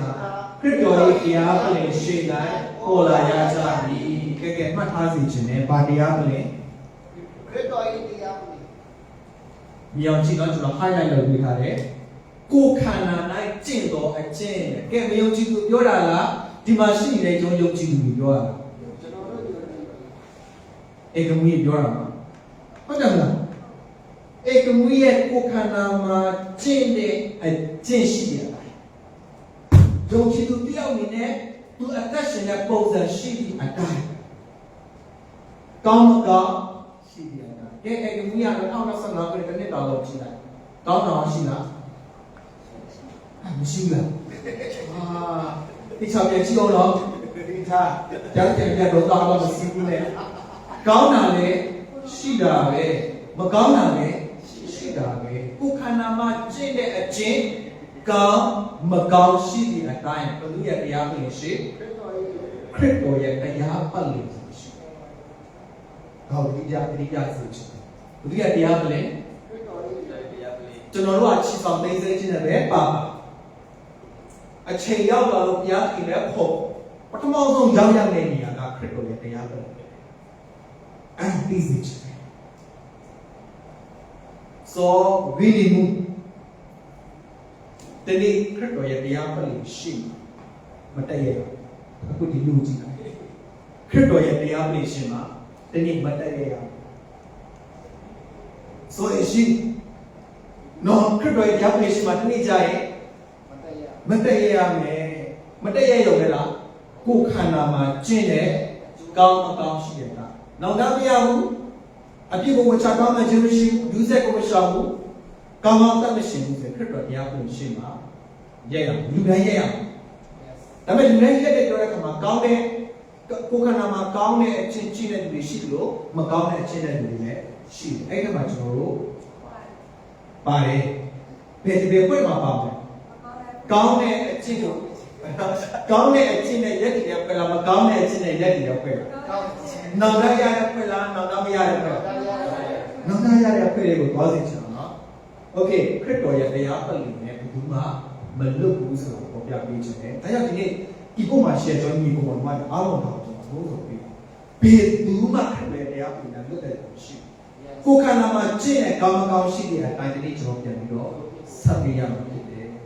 ဆိုတော့ဒီနေ့ပေါ်ပြပေးခြင်းဖြစ်တယ်ကဲကျွန်တော်ဆက်တော့ကဒီကောခိုင်း3ငယ်73မှ15အတေးကြီးလို့တော့အလုပ်ပြီးထင်ရှားတဲ့ဤဘယ်လိုဒီမူကပေါ်ပြခြင်းလေးရဲ့ဒီမိယာကင်းထင်ရှားစေတဲ့ဤလူတိုင်းလို့တော့လုပ်ပြီးအ ဘယ်လိုသောအလုပ်ဖြစ်ပြီးကိုမိသည်စစ်ကြောစုံစမ်းခဲ့သည်ဘာလို့လဲအတီးတီးလို့တော့အတီးတီးဆိုတာဒီမှာရှက်တယ်အတီးတီးလို့တော့ယုံမိကူလုပ်တဲ့ကာမကာနန္ဒကျော်ရဲ့လုပ်တဲ့ကာမကာဒီမှာရှိနေတဲ့စောကီထူရဲ့လုပ်တဲ့ကာမကာလူတိုင်းအတီးတီးလုပ်တော့အလုပ်ကအဲ့ဒီမှာထင်ရှားတယ်ဒါကြောင့်ဆရာနာကကျွန်တော်ပြောတာဒီနေ့တော့ကြားအခုဒီခေတ်မှာမထင်ပေါ်မကြော်ကြားလို့စိတ်မပူနဲ့တနေ့ခရစ်တော်ရဲ့တရားပရိရှိရမယ်ဒီအားလုံးကိုကြည့်ပါတဲ့သူကချက်စီယာကြီးတော့ဒါကြောင့်ကျွန်တော်အခုနောင်တရပါအဖြစ်ကိုရှောင်လို့ကျွန်တော်ပြောချင်တာယေရှုကအဖြစ်ကိုပေါ်ပြကောင်းတယ်အဲ့အဖြစ်ကိုခြေပြီးတယ်လို့ပြောတာယေရှုကအဲ့ယူဆက်ရှိနေတဲ့ကင်းစင်စီတယ်လို့ပြောတာဒါပေမဲ့တရားခုချိန်ကြီးခရစ်တော်တရားပရိရှိကိုရောက်တဲ့အချိန်ကြီးနောင်တမရဘူးအဖြစ်ကိုဝေချကောင်းမှခြင်းမရှိဘူးဆိုရင်ကိုလုတ်တဲ့ညရအားလုံးပေါ်ပြခြင်းခံရကျွန်တော်ရက်လိုက်ပြီဆိုတော့ဝတ်ထီလာမော်ရစ်ကတော့နော်ဆရာဆိုတော့တော်ကောင်းပါလေအဲ့ဒီကြမှာနော်ပထမတော့ဟာလီယာဆာမောရီလာပြေဆိုပြီးအားရချီးမွမ်းဒါပေမဲ့ကျွန်တော်အပြစ်ကိုနောင်တမရဘူးနောင်တမရပဲနဲ့အဲ့ဒီမှာဘာရက်တဲ့အခါကျတော့ကျွန်တော်လုပ်တဲ့အရာအားလုံးပေါ်ပြခြင်းခံအဲ့ချိန်ကျမှဟာလီယာမဟုတ်တော့ဟာမထင်အောင်နော်ဒီဆရာမထင်အောင်နော်အဲ့ဒီဆရာဟုတ်တယ်မလားအဲ့လိုသူများအငေါနေချင်မကြိုင်ပွတ်တယ်ရောက်လာတော့မယ်ဆိုတော့ပေါ်ပြခြင်းဒီရဲ့ရောက်တဲ့အခါမှာကျွန်တော်လွတ်တဲ့အိမ်ကအားလုံးပေါ်ပြခြင်းခံအဲ့မှာကျွန်တော်ကြီးရောအိမ်တော့ကိုမသိတဲ့သူကစောင်းကြီးကြီးလိုက်တော့စောင်းကြီးကြီးသူအများကြီးမဟုတ်ခင်တာတော်တော်လေးကိုစိုးစိုးရင်ကအသက်ရှင်တဲ့လူဒါပေမဲ့သူ့ကကြည့်လိုက်တာပေါ်ပြခြင်းတွေမှာသူလုပ်တဲ့အရာတော့ကြည့်လိုက်တဲ့အခါကျတော့ကောင်းလိုက်တာအိုးဟာလေယာဆိုပြီးကျေးဇူးချီးမွမ်းတဲ့အဖွဲရှိတယ်ဟာဆိုပြီးတော့အံ့ဩတဲ့အဖွဲကရှိတယ်သူများအံ့ဩရတဲ့အဖွဲဖြစ်ပါစေလားကျေးဇူးချီးမွမ်းရတဲ့အဖွဲဖြစ်တယ်ဖြစ်ပါဒါခုကလေးကရှင်းထားရမကြခင်ချီဆောင်သိစေခြင်းကလည်းမကြခင်ကျွန်တော်တို့ဘုရားကလာခေါ်တော့အဲ့လာခေါ်တဲ့အခါမှာခရစ်တော်ရဲ့တရားပလိရှေ့အောင်ပွားပြီးရက်ပြီးတာကိုခန္ဓာမှာကျင့်တဲ့ခြင်းကောင်းကောင်းရှိတဲ့အတိုင်းလူတိုင်းလုပ်တဲ့အလုပ်ကထင်ရှားနေတယ်အဲ့ဒီနေ့မှာဘုရားခင်ကမီးနဲ့စစ်ကြောမယ်တဲ့ကဘလို့စစ်ကြောလဲကျွန်တော်မသိဘူးဒါပေမဲ့သိချာကဘုရားခင်ကမီးနဲ့စစ်ကြောတဲ့အခါမှာတဲ့တင်ကြံတဲ့အရာရှိတယ်ဘုရားကပြောအကျိုးခံစားရတဲ့အရာရှိတယ်လို့ကိုမကောင်းတဲ့အပိုင်းအပြစ်ခံစားရတဲ့အရာပဲရှိတယ်ဆိုတော့ပေါ်ပြပေးခြင်းဘာလို့လဲလူတိုင်းလုပ်တဲ့လို့အဲ့ဒီလူထဲမှာကျွန်တော်ပါတယ်ကဲကျွန်တော်အဲ့ဂျမ်းပိုင်ပဲဆက်ဖတ်မယ်ကိုတိုင်းရဲ့ပေါ်လိုက်ဖတ်စစ်တွေဒီဆောက်တော့ဒီအလုပ်ပြီးဖို့သူဒီအကျိုးကိုခံရလိမ့်မည်အချင်းတွေအလုပ်ပြီးကျွမ်းတော်ပြီးဖို့သူဒီအရှုံးခံရလိမ့်မည်သို့တော်လည်းမိနစ်ကဲလို့သူဒီကဲခြင်းလို့ဟောလိမ့်မည်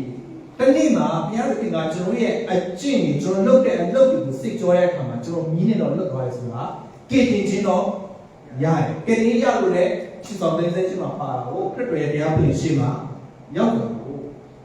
ဒါပေမဲ့တစ်ဖက်မှာတော့ကျွန်တော်တို့နှစ်ခုတော့ရှိတယ်အကျိုးနဲ့ပြီးတော့ဗာလဲအရှုံးတော့နှစ်ခုရှိတယ်ဗာလဲအကျိုးနဲ့အရှုံးဆိုတော့ပေချာကတော့ကောင်းကင်နိုင်ငံရောက်တဲ့စင်တန်းနဲ့ပုံပွဲသွားတယ်အဲ့တော့ဟုတ်တယ်ကောင်းကင်နိုင်ငံရောက်ချင်းတာကောင်းကင်နိုင်ငံရောက်တာချင်းတော့တူတယ်ခရစ်တော်တရားပလင်ရှိရောက်တာချင်းတော့တူတယ်ဒါပေမဲ့ကောင်းကင်နိုင်ငံရောက်ကျွန်တော်စင်တန်းနဲ့ပွဲသွားလို့ဘာပေါ်မူတည်ပြီးတော့လဲကျွန်တော်တို့ရဲ့ကိုယ်ခန္ဓာမှာကျင့်ခဲ့တဲ့ယုံကြည်ကြောက်နဲ့ကျင့်ခဲ့တဲ့လုပ်ခဲ့တဲ့အတိုင်းကျွန်တော်အစင်တန်းသွားသွားလို့တချို့ကြောက်လားသူ့အိမ်ကတော့ကြီးကြီးပဲဟာငါအိမ်ကတော့တေးသေးလေးအဲ့လိုကြောက်တယ်ငယ်တော့လို့မိဘတွေပြောပြခဲ့တယ်ကောင်းကင်နိုင်ငံရောက်ပြီဆိုတာနဲ့တယောက်ခံစားခွင့်ကမတူတော့ဘယ်ပုံမူတည်ပြီးတော့လဲကျွန်တော်တို့လုံချီသူတယောက်နေတဲ့ဥက္ကဋ္ဌမှာကျင့်တဲ့ကောင်းမကောင်းရှိတဲ့အတိုင်းကျွန်တော်လုပ်တဲ့အလုပ်အတိုင်းဘုရားရှင်ရှိမှနှုတ်ဘက်တော်ကအသက်မရှင်ခဲ့တဲ့အရာအတိုင်းကျွန်တော်ရဲ့ခံစားခွင့်ကကွဲတော့ဖြစ်တယ်အခုအသိတော်ကတော့အားလုံးကိုဘယ်လိုညကျွန်တော်လက်နေရဖြစ်တယ်ကောင်းကင်နိုင်ငံမှာအရေးကြီးဒါပေမဲ့ကောင်းကင်နိုင်ငံရောက်သိရဲ့အလုပ်အတိုင်း ရတဲ့ခင်ကစစ်ကြောစီမှာဖြစ်ပါလေအကျိုးဖြစ်ကိုပြီးမှဖြစ်တယ်ကဲအရှုံးခံခြင်းကအကျိုးခံခြင်းအကျိုးလည်းတော့အကျိုးတော့ကအကျိုးဆိုတာကကျိုးတာကိုပြောတာမဟုတ်နော်အကျိုးရတဲ့နော်အကျိုးရတဲ့ခံစားခြင်းလားအရှုံးခံခြင်းလားကျွန်တော်တော့အကျိုးရတဲ့နဲ့အတူဆုလက်တော်ကိုအားလုံးကိုတကယ်ပိုင်ဆိုင်စေချင်တယ်ဘယ်နည်းမှမဆိုကိုသားသမီးကိုတနေ့လားဆင်စီပြီးတော့မြင်ရစေချင်တယ်ကိုသားသမီးတွေကိုဆုရစေချင်တာဖျားခင်လို့တနေ့ကျရင်အရှုံးခံရတဲ့လူမဟုတ်ပဲနဲ့ဘုရားခင်ဆုချအမှုပေးတယ်ဘုရားခင်ကဆုချပေးတဲ့တော်ကိုတကယ်ပိုင်ဆိုင်ရရှိနိုင်တဲ့သူတွေဖြစ်ပါစေ။ဒါဆိုရင်ကျွန်တော်ပြောနေတယ်။နောင်တအရာချင်းကအရင်ကြီးကြည့်လို့နောင်တအရာချင်းနဲ့ခိုက်တယ်နဲ့အကျင့်ကအဲ့လောက်ကြီးပွားတယ်ဆိုတာကိုဟောပြပေးနေတာဖြစ်တယ်။ကဲနောက်တစ်ချက်လေးဒါဖြာရိချမ်းကိုရောက်ပြီနော်။ဖြာရိချမ်းရောက်ပြီဆုံးပြီ။ဖြာရိချမ်းခိုင်းတဲ့စေကစက်တစ်ကဒီစနေပြီးတော့ပိုက်နေစံလာအဲ့ရပပန်တော့ဖြူတော့တယ်ကျူလို့ပလင်ပေါ်မှာခိုင်တော့ဘူးလို့နာနေပြီးကောင်းနေနေကြီးမျက်နှာတော်ရှိမှပြင်းနေ၍သူတို့နေစရာမရရှိစပ်ဖတ်မယ်တေလုံတော်သူအကြီးငယ်တို့သည်ပလင်တော်ရှိမှရက်နေပြီးကိုငါနေပြီးစာတော်များကိုဖွင့်ထားပြီးအသက်စာတော်ဤဟူသောခြားတစ်ပါးသောစာတော်ကိုလည်းဖွင့်နေ၏ဟောတွေ့လေဒီတရားလေးကျွန်တော်ရောက်လာတဲ့အခါမှာပလင်ဖြူဆိုတာကြားဝဲနော်။အမှကျမ်းစာထဲမှာလေပလင်ဖြူတရားစီဆိုတာနောက်ဆုံးတရားစီကျွန်တော်ပြောတယ်။ဆိုတော့အဲ့ပလင်ဖြူတရားစီတရားပလင်ရှိမှာတဲ့။ဘာဖြစ်လဲဆိုတော့တဲ့နော်ဖွင့်ထားတာစာတစ်ခုရှိတယ်။တစ်ခုကစာဆောင်တယ်နောက်တစ်ခုကအတ္တစာဆောင်ဒီပလင်ရဲ့နော်ပလင်ရဲ့ညာဘက်ချမ်းကိုကြည့်လိုက်တဲ့အခါမှာအဲ့ဒီမှာအတ္တစာဆောင်အတ္တစာဆောင်တစ်ခုပဲရှိရနော်အတ္တစာဆောင်တစ်ခုပဲရှိရနော်ဒါပေမဲ့မှာစာဆောင်များဆိုစလို့ဘယ်ဘက်ချမ်းနော်စာဆောင်များဆိုရှိပလင်ဖြူနောက်ဆုံးတရားစီတဲ့နေ့မှာတဲ့စာမျိုးထွက်လာအတ္တစာဆောင်လို့ခေါ်တဲ့စာနဲ့အစာဆောင်များလို့ခေါ်တဲ့အရာနှစ်ခုထွက်လာကဲဒါဆိုအဲ့ဒါကြီးအဲ့ဒီစာဆောင်တွေကဘာလို့လဲဖွင့်ထားတယ်လို့ပြော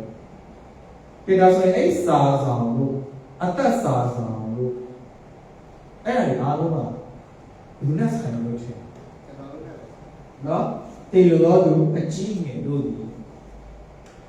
တနေ့တရားမဲ့သူဒီနေ့ခရစ်တော်ရဲ့ဘုရားဖြစ်ရှုတော့မဲ့သူကဲစပ်ဖတ်ရအောင်အဲ့ဒါကတော့လောဘဖိုင်တယ်ကဲဖတ်ရအောင်တေလိုတော့သူတို့ဒီမိမိတို့အကျင့်တိုင်းစာဆောင်တို့၌ရေးထားချက်များနဲ့ဤတရားစီရင်ခြင်းကိုခံရကြ၏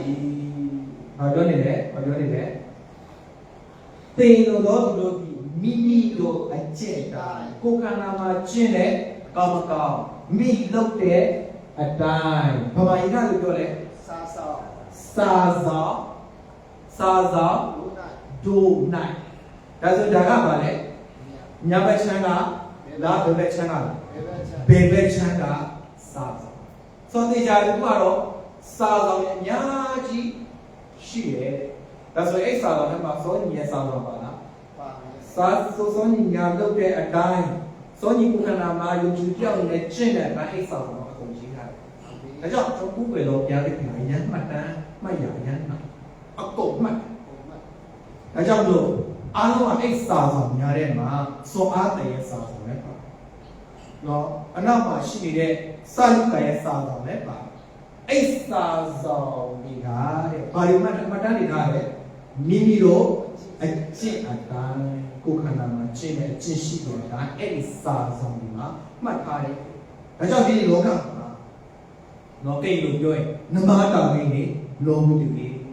ငါတို့ဒီအားမြောက်စစ်မပြတ်ပဲကောင်းသောအကျင့်ကိုကျင့်ကြလို့လောကမှာမကောင်းတာလုပ်ရင်အယမ်းလွယ်လောက်ရတာလည်းအယမ်းစီပြေ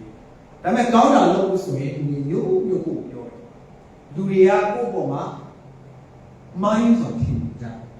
ကောင်းတာလုပ်လို့ဆိုရင်ခက်ခဲဒါပေမဲ့အားမြောက်စစ်မပြတ်ပဲနဲ့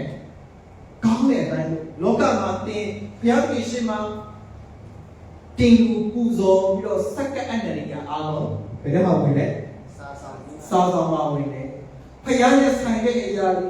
ဖယားအတွက်ဆိုပြီးလုပ်နေတဲ့အရာအလူတွေထဲဝင်တဲ့အရာတချို့တွေတော့အလူတွေလာပေးတဲ့လူရှိလူတွေမသိဒါပေမဲ့အဲ့လိုပေးနေတဲ့အရာအားလုံးဘယ်သူမှတ်တမ်းတင်တာလဲကျွန်တော်မေ့ရင်မေ့တော့ဖယားကကတော့ပုံမှန်တိုင်းတယ်ဒါရကျွန်တော်အဲ့ဒီပဲကျေးဇူးချီးမွမ်းကျွန်တော်လုပ်ကြကောင်းတဲ့အရာကိုလည်းမှတ်တမ်းတင်ထားလို့မကောင်းတဲ့စာတိပဂတိအကျင့်တွေလည်းမှတ်တမ်းတင်ထားတယ်။ဒါကြောင့်ဘုရားသခင်ရှိမှကျွန်တော်တို့ရှင်းရပို့ပြီးတော့ဒီ2026ခုနှစ်မှာကောင်းသောအကျင့်ကောင်းသောအတ္တတာလူတဲ့အတ္တတာနဲ့ပတ်ရှင်တာအကုန်လုံး record တွေပို့တော့များလာပါအာမင်နော်2026ခုနှစ်မှာနော်မကောင်းတာနဲ့ဆိုင်ပြီးတော့ record တွေအများကြီးစည်ရည်တက်လာတာမဟုတ်ပဲကောင်းတဲ့အရာနဲ့ပတ်သက်ပြီးတော့ record တွေအများကြီးတက်လာတယ်အာမင်စာဆောင်များမှာတနေ့ကျရင်ခါလေးပြန်စာပြီးပါโอเคနောက်တစ်ချက်အသက်စာဆောင်၌စည်ရည်ဝင်တော်သူရှိတရားတို့ကိုလည်းမိရတယ်လို့ထားလိုက်ပြီသို့တော့လူကမိမိရဲ့ကျင့်တဲ့အတိုင်းအကျိုးပြစ်ကိုပြန်ခံစားရတယ်လို့အသက်စာဆောင်ရဲ့ကိုပုံဝင်တဲ့သူကတော့မရေပိချခံရတယ်ကျွန်တော်အသက်စာဆောင်ထဲမှာဝင်လားဝင်ပါရဲ့ဝင်ပြီလားအသက်စာဆောင်မှာနာမည်စင်းရှိလားတပည့်တော်တွေကနတ်ဆိုးတွေနေထောက်နမည်လက်ခဏလုပ်ပြတာကိုတော့နော်နတ်ဆိုးတွေကျွန်တော်နေထုတ်နိုင်ခဲ့တယ်နမည်လက်ခဏကျွန်တော်လုပ်တာအရင်ပြောတယ်ယေရှုကပြောတယ်မင်းတို့ကအဲ့လိုလုပ်နိုင်လို့မပြောနဲ့မင်းတို့ရဲ့နာမည်ကအသက်စာဆောင်ထဲမှာဝင်အောင်ပို့ပြီးတော့ဝမ်းသာပါဝမ်းမြောက်ပါဟောပြောနေတယ်ဒီနေ့တခင်ရှုခဲ့တဲ့ပါရှင်တတ်ခင်နေနဲ့လက်ခံယူထားတဲ့တင်တဲ့ကျွန်တော်ဖျားတော်သမီးအသက်ဆောင်ထဲမှာရှိတယ်ဒီကြားတစ်ခုကတော့အသက်ဆောင်နဲ့စကင်းမုတ်ဝင်တော့ဒီထဲမှာတင်တော့ပါအာမင်အားလုံးကအပေငရဲကိုမြည်အိုင်တဲ့ကိုချပြတာမဟုတ်ဘဲနဲ့ကောင်းကင်နိုင်ငံဝင်စားတယ်အာမင်ဒါပေမဲ့ကောင်းကင်နိုင်ငံဝင်စားတာတော့ဟုတ်ပါဘူးကောင်းကင်နိုင်ငံရောက်ရင်ကိုယ့်ရဲ့ကိုယ်ခန္ဓာမှာကျင့်တဲ့အကျင့်တိုင်းတော့အကျိုးအဖြစ်ကတော့ရှိပါတယ်အဆင့်တန်းတော့ပြန်ပြီးတော့ဝဲပါတယ်ဆိုတော့ပေါ်ပြပေးချင်ပါတယ်တကယ်ရှိပါတော့ကောင်းကင်ဘုံ၌ဒီလိုအကျိုးသည်ကြီးလာတယ်ကောင်းကင်မှာအကျိုးရှိတယ်အဲ့အကျိုးကိုကျွယ်ဝစွာခံစားရတဲ့ဖြစ်ပါစေဆောင်တို့၌ဒီဖားချက်များတဲ့ဒီတရားစီရင်ခြင်းကိုကျွန်တော်ခံရတယ်ကဲတစ်ပေခရီးတော်အငယ်ကိုဟုတ်မယ်လူချို့တို့သည်ဒီကိုမှတ်ရတဲ့အတိုင်းဟောရဘုရားသည်အကြည့်တော်ရာပြီးတော်မူငါတို့တွင်ဘယ်သူနာမဖြစ်စီပဲရှိသမျှတို့သည်နာရရစီခြင်းမှာလူတော်ရှိ၍ငါတို့ကိုပြီးခံတော်မူ၏တလားအစကလုံးလေးပြန်ပါလာလို့ပြီးခံတယ်စကလုံးရတဲ့ခင်ကငါတို့ပြီးခံတယ်ဆိုတာဘာအတွက်လဲနောင်တရဖို့အပြစ်ကနေအပြစ်ကိုပေါ်ပြတောင်းပန်ဖို့လူဆက်ကိုကြည်ဆောင်ပေရှောကိုကောင်းသောအသက်တာကိုပြောတဲ့အခါမှာနောင်တရခြင်းနဲ့ခိုက်တန်တဲ့အကျင့်အသက်တာမှာရှိနေဖို့ဓမ္မသာရေးတတိကြရင်ဘုရားရှင်ရှေ့မှာဒီဖွဲ့ရအားလုံးစုယူတဲ့သူဖြစ်ပါစေ။ဒါမဲ့လက်ခုပ်ကြီးရောက်တော့မလုပ်ပါဘူး။လက်ခုပ်ကြီးရောက်မလုပ်ပါနဲ့။နောက်တစ်ယောက်လက်ခုပ်ကြီးတော့လောလောပါလောမကြည့်ပါဘူးလောနေပါ။ဘုရားရှင်ဒီလိုကတင့်ရစီချင်တာ။အာမင်။နော်။သူများရစုယူတဲ့အချိန်မှာအကျိုးရတဲ့အချိန်မှာချီးရောက်ခြင်းခံရတဲ့အချိန်မှာကိုကတော့နောက်ကမျက်နှာငယ်လေးနောက်ခုတ်ကြီးတောင်းနိုင်တော့ဝင်ရပါတယ်မလက်ခုတ်ကြီးရတယ်ဘာမှလည်းမရဘူးဒီပုံစံမျိုးကြည့်ရဘက်ကတော့နော်ဒါကြတဲ့ဆိုရင်ကြောက်ပဲတကယ်တော့ဒီသင်းတော်ထဲမှာကျွန်တော်ဖတ်တဲ့သူလည်းရှိမှာပေါ့လုံးဝမရှိဆိုတော့ဒါပေမဲ့ပေါ်လည်းများသူပြောက်ရဲရတယ်အကြီးကြီးရတယ်ကျန်တဲ့လူတွေကလည်းသူအကြီးရတယ်ငါတို့မရဘူးတကယ်တော့ဖတ်သားပဲတချို့စိတ်ရောတွေးမှာပေါ့နော်ဒါလည်းဖတ်သားပဲခဏမရဘူးဒါမဲ့ကျွန်တော်ပြောပြတယ်တတိယခါဒီရဲ့ပြည်ရှိမှာကျွန်တော်ရဲ့ကိုယ်ခန္ဓာမှာလှုပ်ဆောင်ခဲ့တဲ့အတိုင်းပြန်ပြီးခါဒီစပြီးဖြစ်တယ်အာမင်ဒါကြောင့်ပို့ပြော2026ခုမှာကောင်းသောအကျင့်ကောင်းသောအတ္တတွေမှာတက်ရှိကြရအောင်တည့်ရဲ့လှုပ်ဆောင်တဲ့အရာအားလုံးညတ်မှတ်တမ်းတင်ထားပါပဲဘုရားတိတော်ကိုစက်ကြရအောင်ဘုရားတိတော်ကိုချီးစတောင်းကြရအောင်ဘုရားတိတော်ကိုပြောပေါင်းကြရအောင်ဘုရားတိတော်ကိုပြောလှုပ်ဆောင်ရအောင်ဒီအရာအားလုံးကဒီနေ့ဘုရားရှင်ပြင်ဆင်ပေးတဲ့เนาะအချိန်ပါเนาะအကျိုးခံ စားရမှာဖြစ်တယ်ကျွန်တော်ဒီမှာ share ဒီကိုအရှုံးအဖြစ်တော့မခံစားစီကျွန်တော်ဒီနှုတ်ဘတ်တော်ကိုဝေမျှပေးတာဖြစ်ပါတယ်အရောက်တိုင်းကိုရရှိပါရေးပြပြတော်တင်ပါစေဆိုတော့ကျွန်တော်ဒီဒါကိုကျွန်တော် repeat ပြန်ပြီးတော့ဘာလို့ကျွန်တော်ပြောတာလဲဆိုရင်ကျွန်တော်ဒီမှာ share နေပြီးကောင်းချီးရစေချင်တယ်ဒီနေ့ခရစ်တော်ရဲ့တရားပြည့်ရှိမှာဖခင်ရဲ့ပလူပြရှိမှာကောင်းကောင်းရစေချင်လို့ဖြစ်ပါတယ်အရောက်တိုင်းကိုပြရှင်တိုင်းဖွင့်ပြတော်တင်ပါစေဆုတောင်းကြရအောင်အဖဖခင်ကိုယေရှုတင်ပါတယ်နာမတော်ကိုချီးမွမ်းပါတယ်ဒီနေ့အချိန်ကတိတ်တော်မရပါဘူးသို့တော်လည်းကိုရောဖခင်ရဲ့နှုတ်ကပတ်တော်ကိုအတိုင်းအတာကိုကြည့်ဝင်နောက်ပြင်ရလို့ယေရှုတင်ပါတယ်ဒီမှာရှေ့ညီကိုတွေကိုဒီနှုတ်ကပတ်တော်ပြန်လဲကြားနာစီလို့ကိုရောကိုယေရှုတင်ပါတယ်2025ခုနှစ်နဲ့တူ2026ခုနှစ်မှာနောင်တရဖို့နောက်ကြရရှင်တဲ့ထိုက်တဲ့အချင်းအသက်ကရှိဖို့ရတဲ့အတွက်ကုမပေးပါကိုရောကသာသမီတို့ကိုကယ်တင်ပေးတာကကိုရောပြခင်ပူလို့ကောင်းတဲ့အသက်ကပူကောင်းတဲ့ဘဝထဲမှာအသက်ရှင်ဝေးရတဲ့အတွက်ဖြစ်တယ်လို့တနေ့မှလည်းကိုရောပြင်ဆင်ပေးတဲ့ဆုလက်တော်ကိုခံစားရဖို့ရတဲ့အတွက်ဖြစ်ပါတယ်ဒါကြောင့်မိမိရဲ့အသက်ကလည်းမှာအသက်ရှင်ခြင်းကအရင်အရေးကြီးတယ်ဆိုတာကိုတိမှန်ပြီးတော့ကဘရောပြားရဲ့ရှင်မှာကောင်းကောင်းအားဖြင့်စိတ်အပြည့်ပဲနဲ့အသက်ရှင်တဲ့ဘရောပြားရဲ့အမှုတော်များအတွက်တိုးရပါရပါဝင်စေခံတဲ့ဒါသမီးတယောက်တိုင်းဖြစ်နိုင်မှုအကြောင်းလေးမဆာတောင်းချပေးတော်မူပါ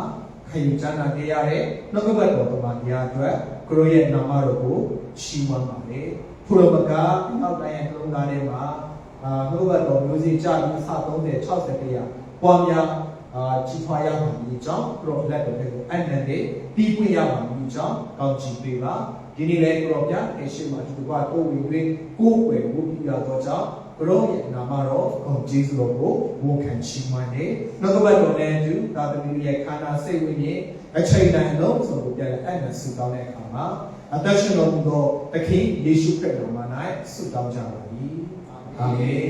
ကောင်းကင်ဘုံ၌ရှိတော်မူသောကျွန်တော်၏ဖခင်ဂရေနာမတော်အားဒီတိလေးရဲ့ချင်းရှိပါစေတော့နိုင်ငံတော်ကြီးထောင်ပါစေတော့အလိုတော်ဒီကောင်းကင်ဘုံ၌ပြည့်စုံခဲ့သို့ယေရှုပေါ်မှာပြည့်စုံပါစေတော့တောင်းလာသောစာကိုကျွန်တော်တို့အားနေရစေတိုင်းပြသနာတော်မူပါသူတို့ဘာဒီကျွန်တော်တို့ကိုပြမသောအဖြစ်များကိုကျွန်တော်တို့ဒီလူကဲတို့ကျွန်တော်တို့ပြများကိုလက်တော်မူပါအပြည့်သွေးဆောင်ရာတို့လိုက်ပါစေနဲ့မကောင်းသောမှုရာမှလည်းကယ်လို့တော်မူပါအစိုးပိုင်သောခရစ်နှင့်ဘုရားအားလုံးပေါ်ပြီးမဟာဆက်ဆက်ကို၌ရှိပါ၏အာမင်အာမင်အာမင်အာမင်လက်ခုပ်နဲ့တောင်းပန်ပါဆက်ဆက်ကိုရှိပါ၏အားလုံးကျေးဇူးတင်ပါတယ်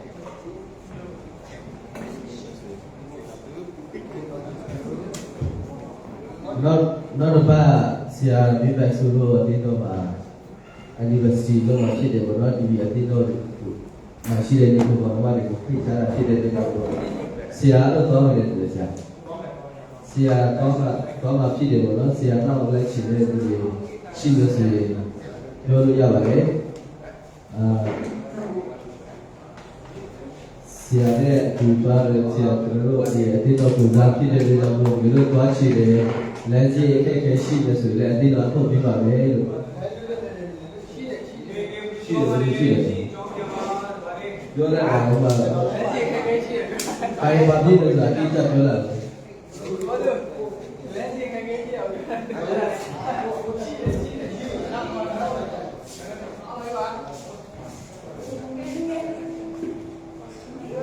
့တောင်းတဲ့သူတွေဆက်လာစီပြောလာတော့လူတွေမှာလည်းပြီးတော့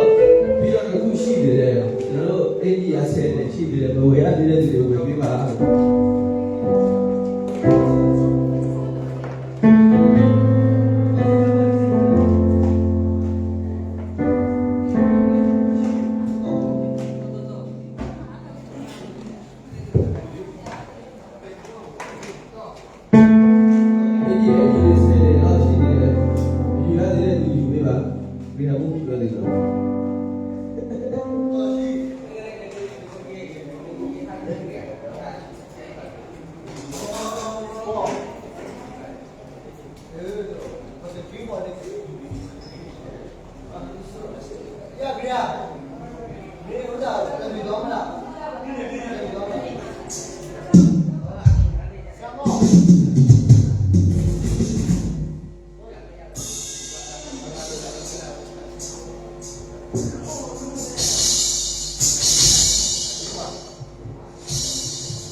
Thank